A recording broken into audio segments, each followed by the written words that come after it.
but I just wanted to welcome everybody who's joining us and to say that this is our very first episode of the BCMA chat series.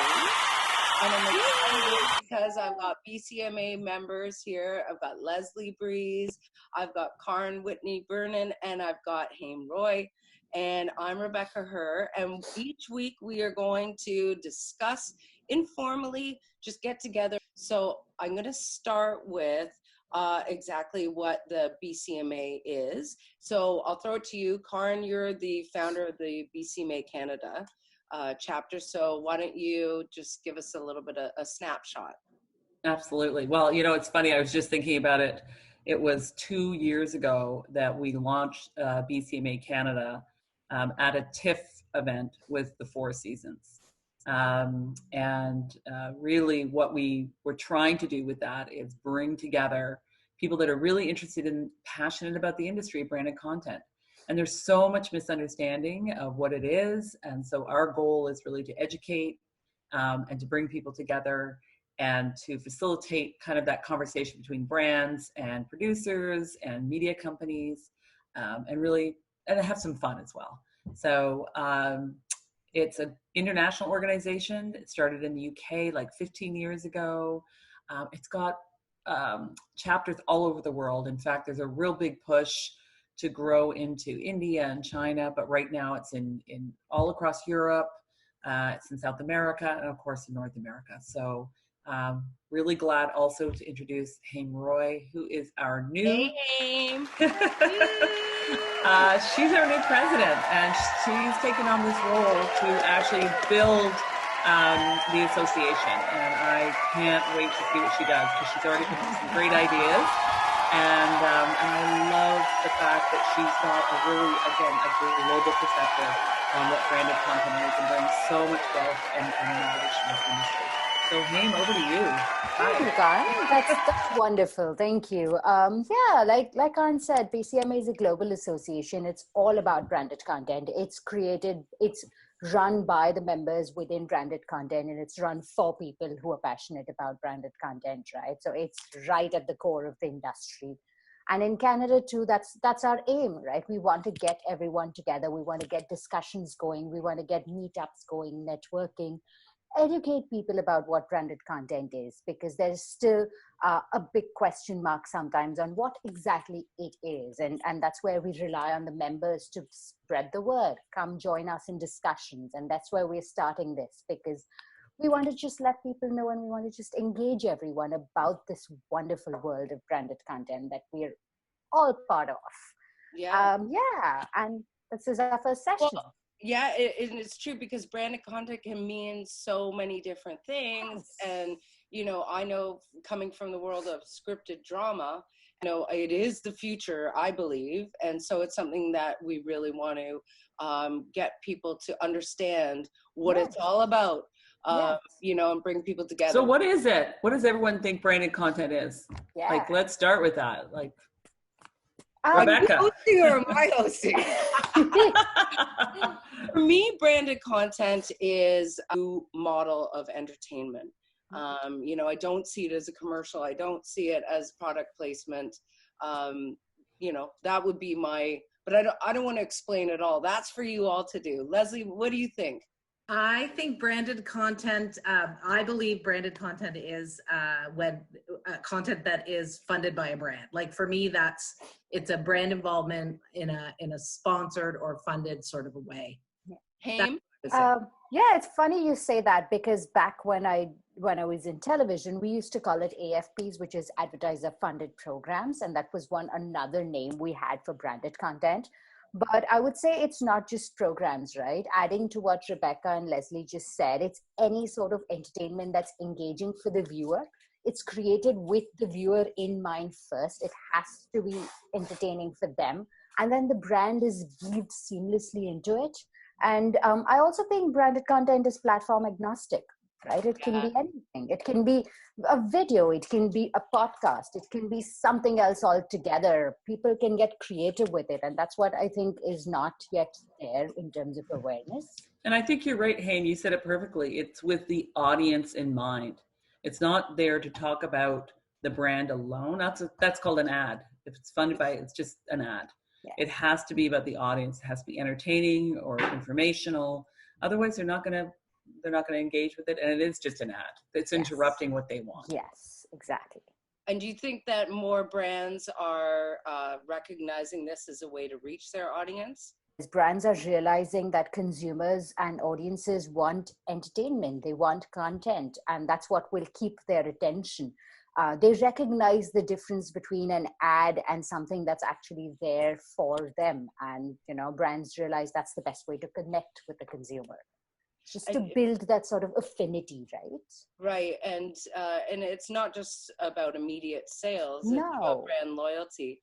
And what I've found is in my work trying to get the traditional film and TV conferences, festivals to recognize the work, coming out of different brands as valid, authentic storytelling. And that's the big push. Let's be honest. It hasn't been easy, has it? I mean, we've been doing this for years, and people still kind of want to go back to the tried and true 30-second ad. There's little tests like MIP. You're talking about MIP, and they do a little test, and then they pull back. And then next year they do it again, and they pull back. So how do we get people to kind of really recognize this, I guess, as a valid, that they don't keep just using it as a test. It's no more testing anymore. It should be considered part of their marketing spend.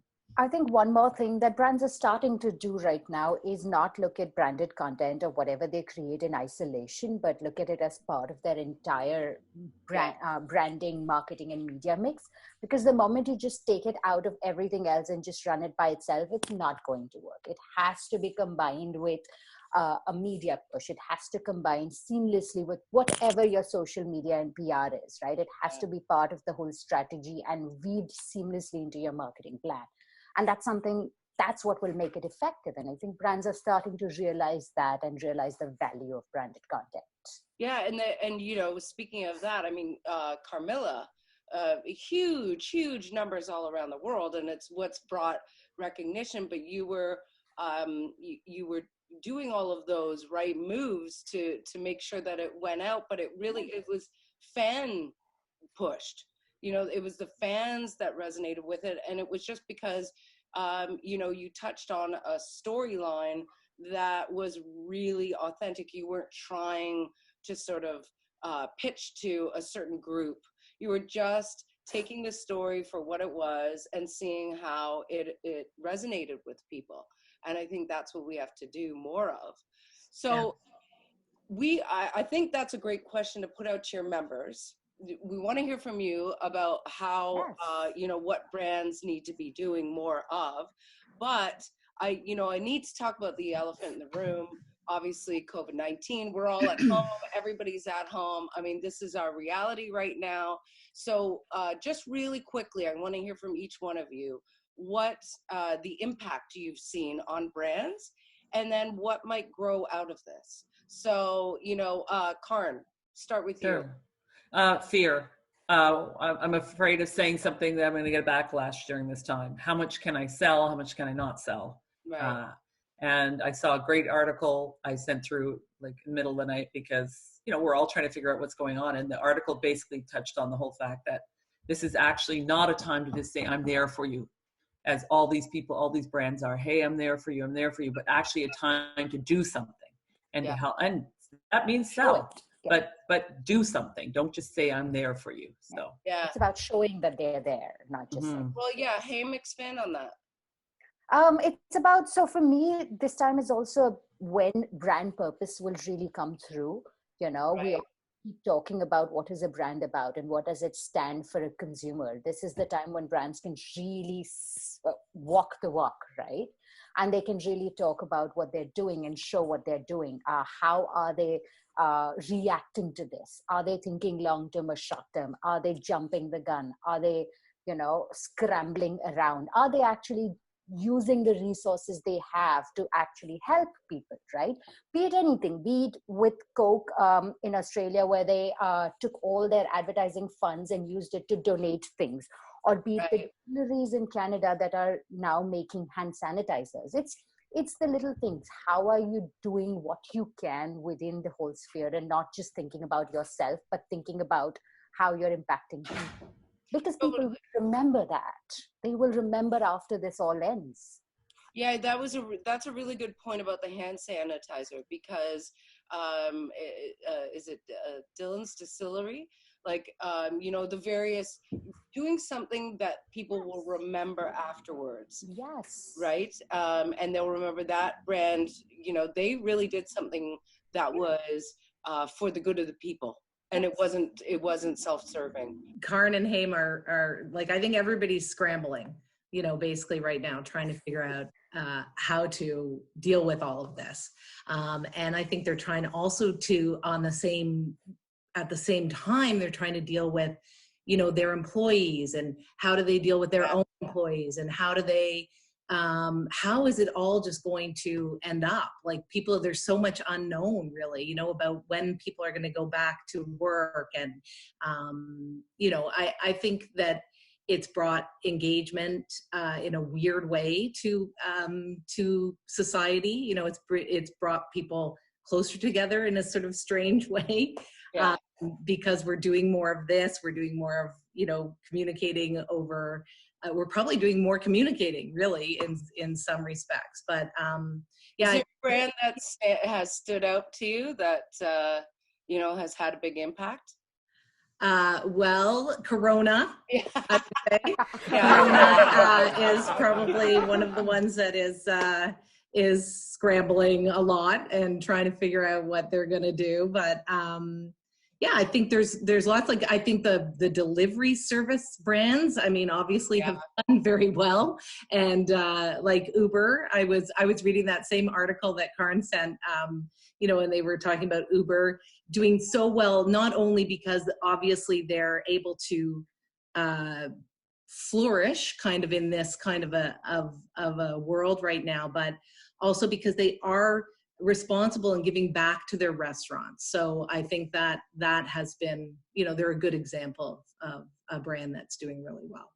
Okay, well, folks, thank you for this. I'm going to wrap it up. I want to throw it maybe over to you, Haim, to kind of pose a question to all of the members and a message. And, you know, we want to hear from everybody. So this is going to develop as we figure things out. And so, Haim, go ahead.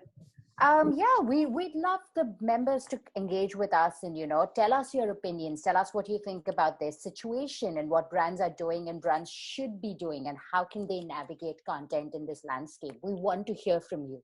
And if you want to discuss with us, just reach out to us. While we wait for the next meetup to happen, let's meet up here and let's discuss here and let's engage here. This is a community, and we want the entire community out here and to talk to each other, converse with each other and share opinions, and we can keep this going. That's right. And I love it because I love being able to speak to all of you and your beautiful faces. I want to leave this with, you know, just one really quick, I'm going to touch at each one of you, what you feel that you can do right now, not just for brands, but personally, what you can do during this time. Leslie?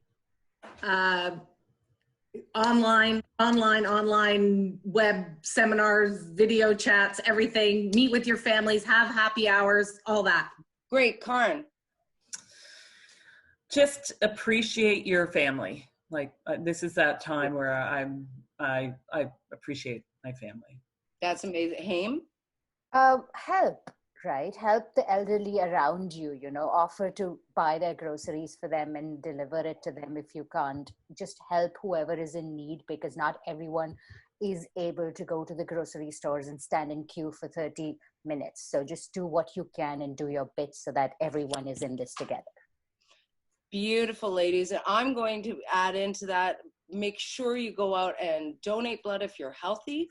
They've got it set up so you can distance from others, and give to your local food bank.